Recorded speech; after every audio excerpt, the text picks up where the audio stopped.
Slightly bent here starting off, and when you push up, they're going to extend. Okay? So start off bent, knees are going to be, or your feet are going to be kind of at an angle to where you dig your heels into each other. You're going to have your elbow directly down underneath your armpit. Okay, so it's lined up perfectly with my shoulder. That way I'm not leaning too far back or too far forward or too far back, because that hurts your shoulder. Elbow directly underneath the armpit and on top of the shoulder itself. Stack your feet, dig your heels into each other. You can either put your hand on your hip here. I like to reach around over here and grab my obliques. That way you could feel the contraction itself, because you'll be working the lower oblique.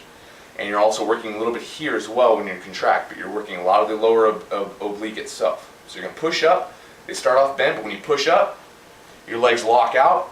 Elbows should be directly underneath your armpit by now. You reach under, grab your oblique and feel that contraction. Okay? And you want to keep your hips nice and flat. Don't have them sag down here. If your calves are touching, your hips touching, you're not doing it right. And if you're too far up, it gives you more of a contraction, but you can't do it as long, so you can do one for more intensity. But I like to have it nice and flat right here, holding onto the oblique and just holding. Okay? To make it harder, you can raise yourself up and then bring yourself back down, and raise yourself up and bring yourself back down. That gives you more of a contraction, more of a rep range, not so much just a hold, but holds are perfect too. Just holding right here. Okay? So that's the side abdominal bridge. You can do that on the opposing side of the same thing. Stack the elbows, stack the feet, and it works both obliques. Okay, so this one will be working your underneath oblique. Doing it on this side, we'll work the opposing oblique.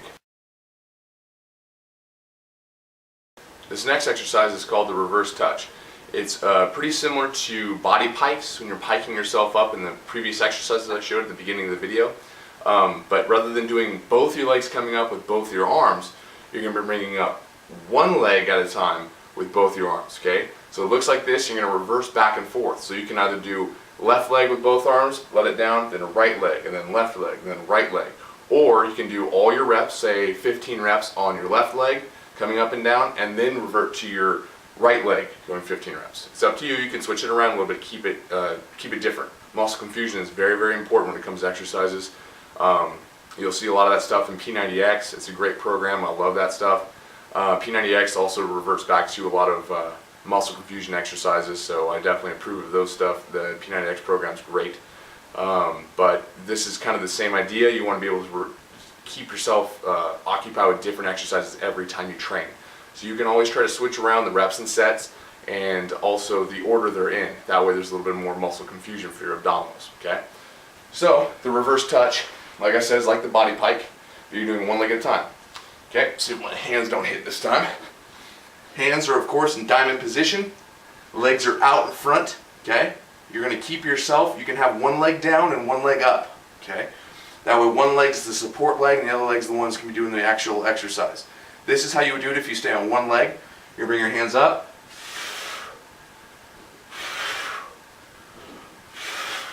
Staying consistently on the left leg, and then you can revert to the right leg.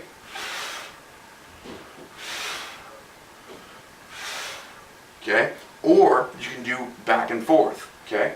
So you can go left leg, right leg, left leg, right leg. Okay? You can revert back and forth. You want to reverse left, right, or just do all your lefts and then all your rights. It's going to feel more of a contraction on individual sides rather than just both at the same time. That way, if you have a predominant side, of your abdominals are kind of tough to deal with because your abs look kind of off. If you have that, you can do these single-legged reverse touches. These help a lot to stabilize and to work your abdominals the same on each side. It helps kind of line them up more, make you more symmetrical. Okay, with bodybuilding, it's very important to be symmetrical. For overall looks, it's nice to be symmetrical, so this does help. But you, once again, form and technique, gotta focus on it. When you're coming up, your chin stays focused to the ceiling. Do not drive that chin down to your legs, okay? So you don't want to be doing this. You don't want to be coming up, reaching for my leg, you don't want to do that. You're not reaching for your leg. You're reaching for the ceiling. Okay, so you're coming up, okay, wherever the leg stops, it should be stopping at that pinnacle point, right where it stays contracted. Because remember, here, it's just relaxing on the hip. Okay, here is going to be pulling on the lower abdominal. So you want to stop it there. So your leg stops Your hands keep reaching, and then you go back down. Okay? It's very important. Slightly bent here. Okay? You'll be coming up. When you twist, you're going to keep your hands to the side you're twisting, or the opposing side you're twisting to. So if you're reaching over here, you want to bring your hands over here more. What that does is stretches out that opposing oblique. Coming here, you're going to contract up and all the way down. Contracting up, all the way down. So when you come up, the hardest part is when you're bringing your hands across, not to do this. You don't want to look up, okay? You don't want to be trying to squeeze your chin to your chest. You want to be aiming that chin to the ceiling still. Even though you're coming up off the ground, it makes it hard to keep aiming that chin. You're going to be coming here, reaching across, contracting up. Reaching across, contracting up.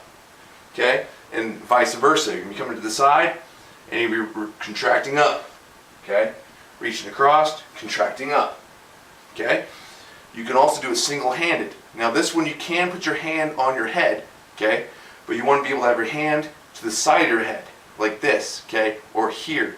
That way your fingers aren't being used to grab. If you have your hands behind your head, your tendency is to grab your head and pull yourself over. And that once again hurts your cervical spine.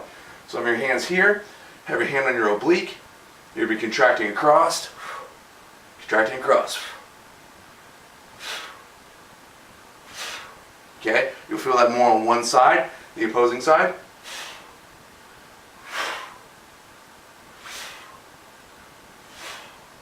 Okay, so once again, put your hands to the side of your head. That way you can't pull. I could pull, but I ripped my beanie right off my head. Okay, so you want to contract across. You're keeping your chin to the ceiling. Pretty similar to doing crunches, but you're twisting yourself across. Make sure to keep aiming that chin to the ceiling and breathing on the way up in that contraction, and inhaling on the way down. That way you can stay in a consistent motion. You're going to be on your butt, of course. You're going to have your feet together in front of you, okay? You're going to have your hands out to the side. Okay, now you don't want to be here, okay? This is not where you want to be because this is just sitting down. You can play video games like this, okay? Call of Duty all day long, right? No, you want to be able to lean back, okay? Have your hands spread out. Hopefully I don't hit my wall. Spread your arms out here. And when you're going to lean back to where you start feeling that abdominal contraction, you'll feel it because your body will start kind of like shaking, okay? You're going to raise your legs off the ground, okay? You're going to extend back, legs out in front, and then bring them forward. All the way out, bring them forward. The better you get, you can lean back further and then pull forward. Lean back, pull forward. It's very key to get those arms back, okay? And pull forward. Those are called eagles. Okay, so your feet are together. They're not ever touching the ground until you're done. Try to keep them up. Okay, if you have to relax, come here, okay, in that slightly seated position and hold. Oh God, I hate you, Andrew. You know, think that in your head. You can do that if you want, but this is your relaxed phase. Don't be here relaxing. That's stopping your set. Okay, if you have to breathe, get in this position here. Hold your hands on your legs and just sit, breathe, regain yourself, and then back at it, back into it. Lean and then bring it forward. Lean and bring it forward. Okay, you'll feel that in your hip flexor, your lower abdominals and your upper abdominals, and you'll feel that shaking sensation. The more you do it, the better you're going to get at it. That shaking starts to go away. Abdominals, once you start working on them, don't just come out of thin air. They don't just, oh look, I have abdominals, you can just put them on. If you have a high body fat percentage, you're not going to see the abdominal definition, okay, no matter how many crunches you do, because you can't spot reduct body fat. You can't say, well, I want my abdominals to be really lean, but I want my thighs, for of course women, and my butt to still look good and not lose body fat on that. You can't. You lose body fat like an onion peel almost. It comes off your body evenly. You want to monitor your diet. Okay, your diet's very important. You want to watch your calories. Okay, lowering that fat intake, lowering the bad carb intake, and keeping the good protein and good carb intake at a decent amount. Okay, that's going to really maximize the fat burn. Okay. Form, technique, and control are going to give you the results you need at a very, very fast pace. Okay, that's the most important part. Form, technique, and control. Alright? Well, this is Andrew with T.C.W.S.M Fitness. If you need to find any other exercises, right now this is the first video I'm making on the series, but with T.C.W.S.M Fitness, you can type that into YouTube. I'll be making a lot of in-gym exercises with every muscle group you can think of. If you have an exercise you want to learn about, it'll be on these videos. I should be making them within the next week, and I'll have them posted up on YouTube. And subscribe to me. I think it's Punisher4287 on YouTube, and my videos are on there through T.C.W.S.M, which is through Christ who strengthens me. Fitness. Thank you very much.